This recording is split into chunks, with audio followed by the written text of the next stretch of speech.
раздели их и приказал всем снимать штаны.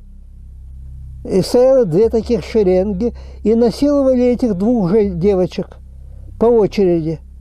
Они начали истекать кровью, они.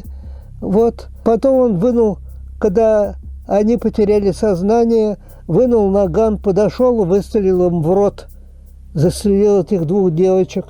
Вот. А рядом был свинарник. Их девчонок этих бросили в свинарник. Вот. What you just heard is the horrifying memory of a Soviet veteran who witnessed an attack on German girls. During World War II, these kinds of aberrations against women became an everyday occurrence. Both sides committed abuses that included sexual slavery in nauseating rooms, mass shootings, and torture.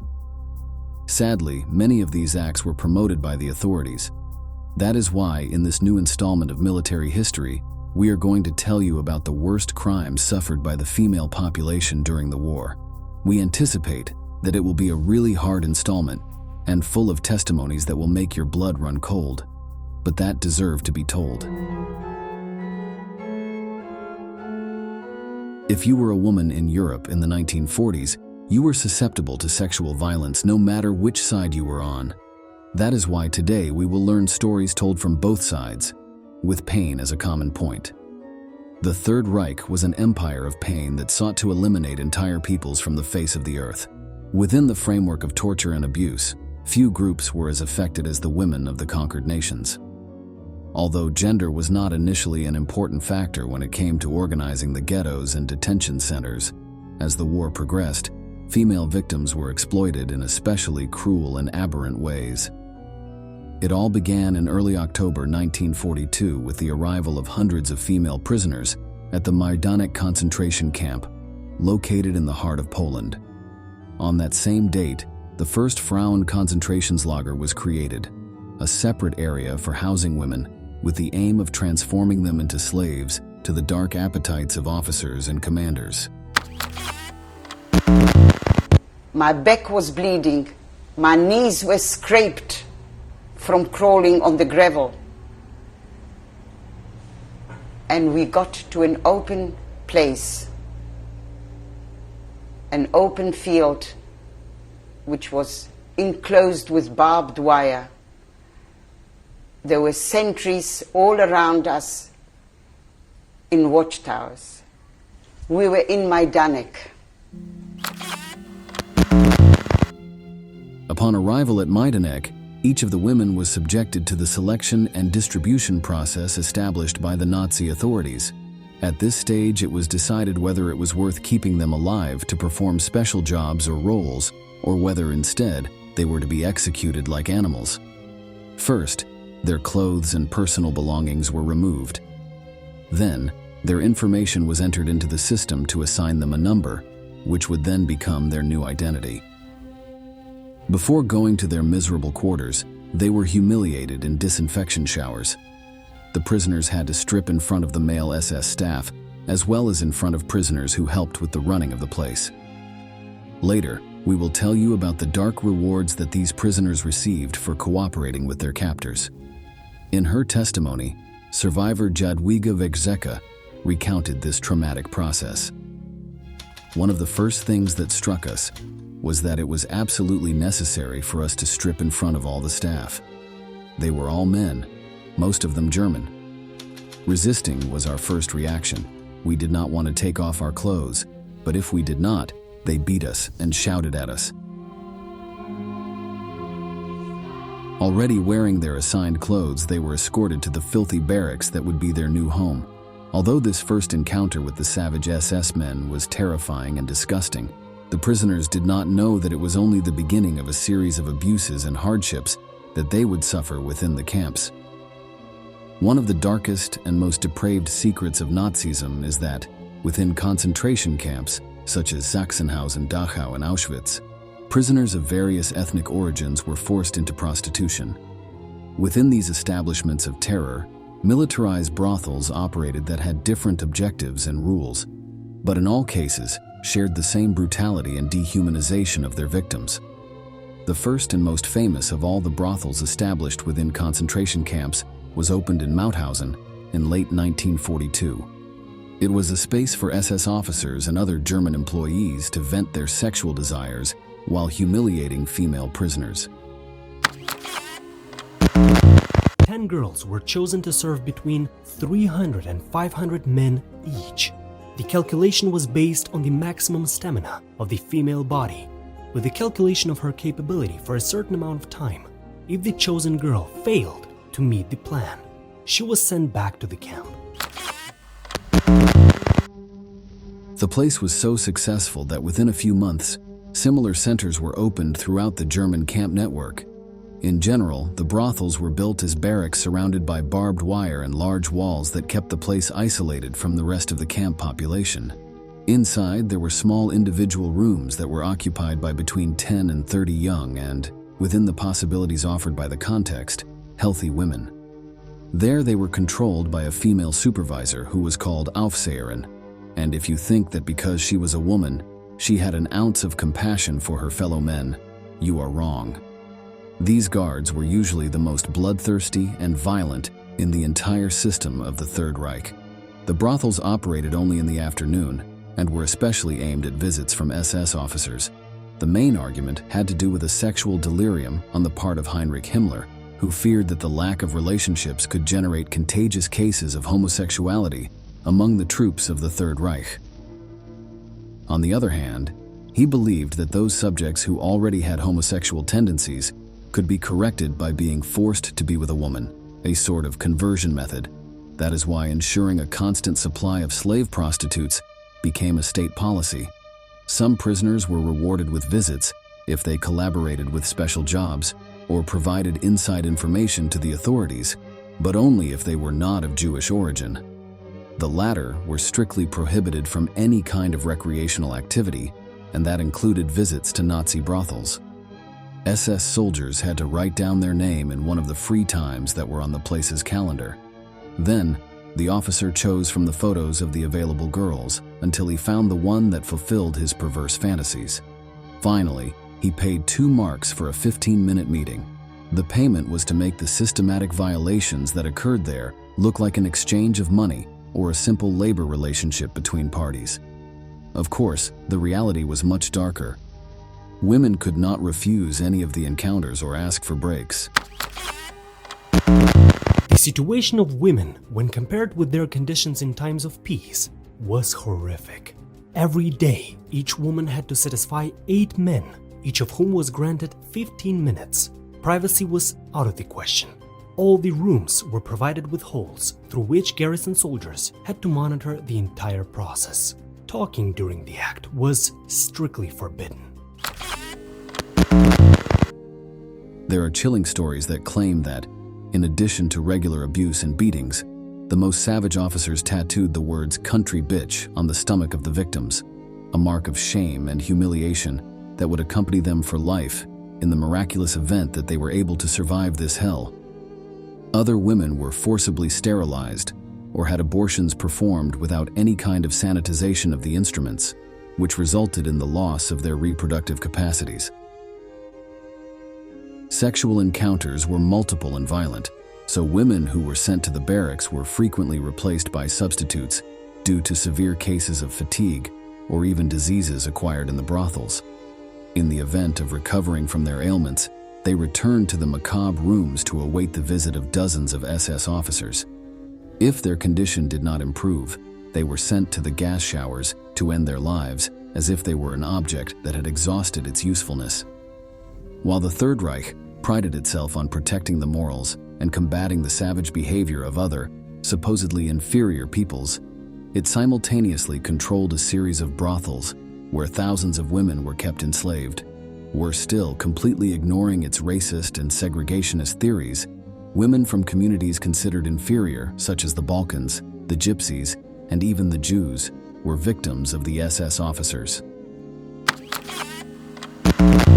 Women were almost assured that if they performed their duties honestly and well for 6 months, they might even be released. Of course, few people believed these empty promises, but there was always hope, so the women agreed to all conditions. The camp brothels lasted until the end of the war and were liquidated at the same time as the concentration camps. Unfortunately, the Third Reich was not the only front that carried out atrocious activities against the female population. On the other side, there were men who were equally violent and savage. Soviet forces committed numerous crimes against women of various nationalities, but, for obvious reasons, the German women got the worst of it. It is known that the first cases of rape perpetrated by the Red Army occurred in March 1944 during the Battle of Romania, in the framework of the Budapest Offensive. There, the soldiers of Moscow unleashed months of fury and frustration against the women of the towns they were supposedly liberating from the yoke of National Socialism. From that battle onwards, the socialist advance was unstoppable and was accompanied by sexual violence. Within German territory, it is often said that the first massive attacks occurred on October 21, 1944, when Stalin's troops crossed the bridge that spans Lake Angarab on the border between Poland and Germany. As they conquered territory in their long campaign to defeat the Third Reich, the Red Army carried out robbery, massacres, and mass rapes, crimes that were strongly motivated by a raw hatred of the enemy. In the eyes of the Soviet troops, on the other side was a heartless race that sought to conquer Europe, so it was not only valid but also necessary to commit acts of brutality to prevent those goals from being realized. Let us listen to the testimony of a Russian soldier who witnessed these atrocities. Наша пехота и танкисты сбрасывают все эти повозки, фургоны, машины в кювет. И пока они сбрасывают,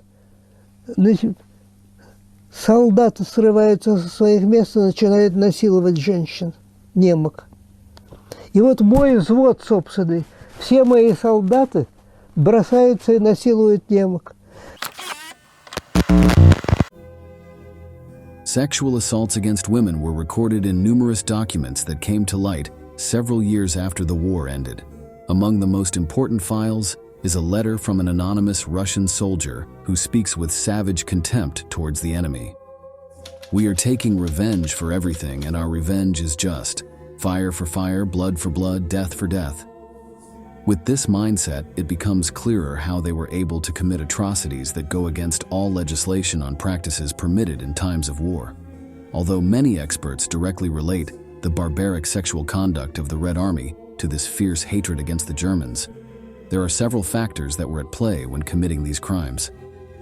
Firstly, abusing the women of the enemy is a war tradition in many villages in the region. These attacks were seen as a disgusting way of establishing dominance over other peoples, humiliating the wives and mothers of their warriors. Another key factor that led to the large number of abuses carried out by the Soviets was their pathological consumption of alcohol during the war to withstand the cold and hardships of World War II. Many of the troops were on the front lines completely drunk, with their senses dulled to be able to withstand the brutality. The problem is that this sedative liquid also encouraged violence against the prisoners. One thing that the Third Reich and the Soviet Union have in common is that both strongly disapproved of prostitution, promoting laws that persecuted prostitutes in the big cities. However, while Nazism established huge militarized brothels exclusively for its soldiers, Stalin's men did not have such infamous services. In the absence of contact with women, Soviet soldiers resorted to savagery and systematic attacks on remote communities. Generally, the most violent reports came from small rural villages whose inhabitants did not have the means to defend themselves or report what had happened. Only over the years have these cases come to light as part of movements seeking to expose the abuses committed, but little discussed during World War II. But nothing is more shocking than hearing these stories from the mouths of those who lived through them. This Russian veteran recalls seeing an entire platoon attack 2 young German women. Майор Андрианов построил всех своих штабных работников, шоферов в 2 шеренги, приказал раздеть поймали этих девочек, раздели их и приказал всем снимать штаны. As Allied troops entered German territory during the final months of the conflict, was no longer an isolated affair, reserved for small towns. During 1945, sexual assaults by Allied forces, particularly by Soviets and Americans, increased exponentially. While there are no concrete numbers due to the nature of these crimes and the difficulty in reporting them, it is estimated that at least 100,000 women were raped in Berlin, causing an unprecedented increase in abortions and births in German hospitals. Like a wild epidemic, this wave of sexual violence caused the deaths of at least 10,000 victims, although the number expands if we consider deaths from disease, injury, and suicide.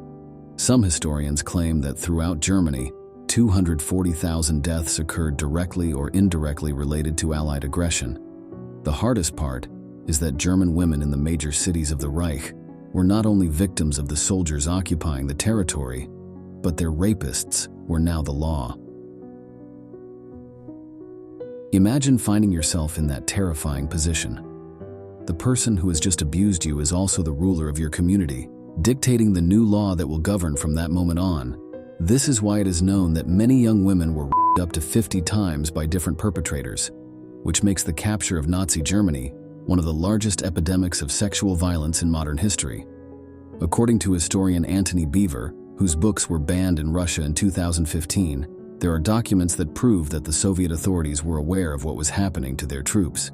They were well aware that there were depraved elements wreaking havoc among the female population of the liberated villages, but they chose to treat that problem with caution in order to focus on the more epic and glorious aspect of the so-called patriotic war. На дороге стоят генералы, наблюдают это, полковники, временные, дальше ехать нельзя, была загромождена дорога. Вышли. И телефонистки мои все смеются. Реакция, они матерщиницы все были. There are records of at least 4,148 Red Army officers who were punished for some kind of sexual misconduct, which could refer to anything from a forced kiss to the rape of dozens of women. One of the clearest stories about the political circle's knowledge of these attacks involves the historic leader Joseph Stalin. In late 1944, the Yugoslav partisan Milovan Djilas contacted the main reference of the Soviet Union to report mass rapes in his country. Faced with the situation, the response he received was that a soldier who crossed thousands of kilometers between blood and fire had the right to have fun with the women he found on his way. The problem is that the idea of fun that many officers had was pure savagery and dehumanization.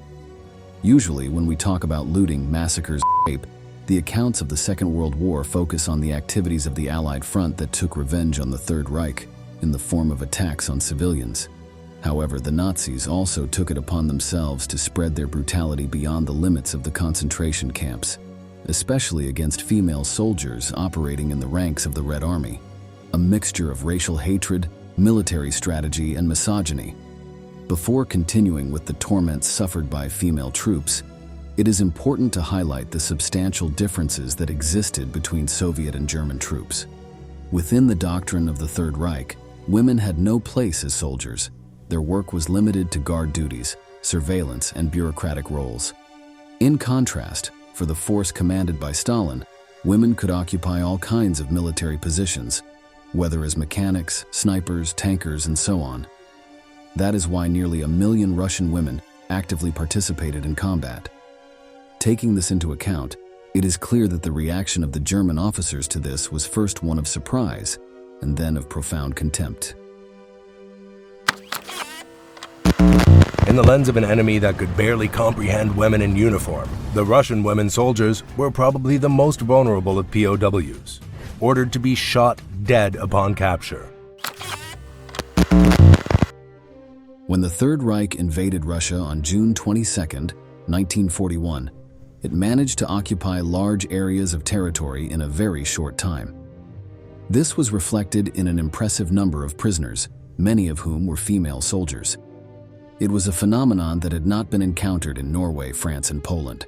Hitler's officers were disgusted by these Soviet female soldiers who behaved as if they were their equal. Such was the disgust that on June 29, 1941, Field Marshal Gunther von Kluge, commander of the Fourth Army, issued an order that all captured female soldiers were to be executed immediately and without any prior judicial process. In addition, it was insisted that such prisoners be tortured to obtain as much information as possible, since they were considered more likely to succumb to the macabre German interrogation tactics.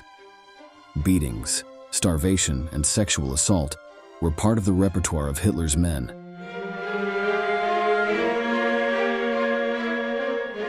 While that order was illegal and rescinded by higher authorities, there is plenty of documentation to suggest that various commanders and soldiers carried out summary executions of Soviet female soldiers caught in that period of the war. In October 1941, thousands of Russian women were captured on German soil as they were preparing for guerrilla attacks. The bravery and courage of these female warriors infuriated the Germans. Field Marshal Walter von Reichenau issued orders for them to be tortured, raped, and ultimately shot. While the Germans treated all captured Soviet prisoners inhumanely throughout the war, Russian women definitely got the short end of the stick. SS officers despised them and wanted to see them suffer at all costs, whether through abuse or humiliation.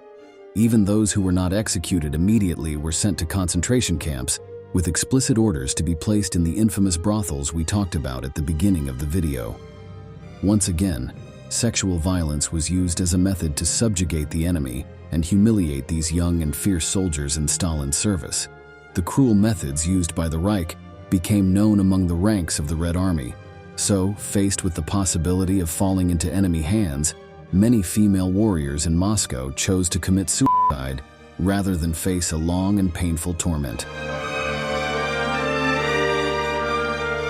Thus, we come to the end of an issue marked by the hardships and pain suffered by women during the global conflict. If you find this content interesting and you want to continue learning the most impressive details of the war past, we invite you to subscribe and activate the notifications of our channel. That way you can stay up to date with all our material. Without further ado, we say goodbye until the next issue of Military History. Thank you for joining us.